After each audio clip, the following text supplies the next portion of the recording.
मित्रांनो, 30 सप्टेंबर 2024 रोजी जो मंत्रिमंडळामध्ये निर्णय घेण्यात आलेला आहे मित्रांनो, त्या निर्णयापैकी एक निर्णय आपल्या अंगणवाडी सेविका आणि मदतनीससाठी अत्यंत महत्त्वाचा आणि गुड न्यूज देणारा असा निर्णय घेण्यात आलेला आहे। तो निर्णय आपण या व्हिडिओमध्ये पाहत आहोत।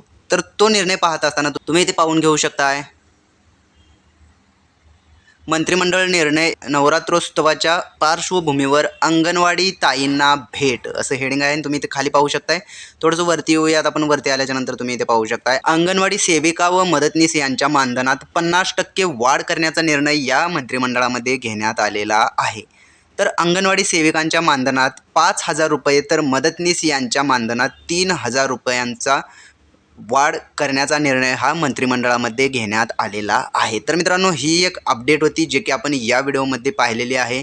अंगणवाडी सेविका आणि मदतनीस यांच्या रिलेटेड हे अपडेट आपण या व्हिडिओमध्ये पाहिलेले आहे। अशाच प्रकारचे नवीन व्हिडिओ आपल्या चॅनलवरती अपलोड केले जातात। त्यामुळे तुम्ही जर का आपल्या चॅनलवरती नवीन असाल तर आपल्या चॅनलला आता सबस्क्राईब करून ठेवा। चला तर मग भेटूयात पुढील व्हिडिओमध्ये। धन्यवाद मित्रांनो।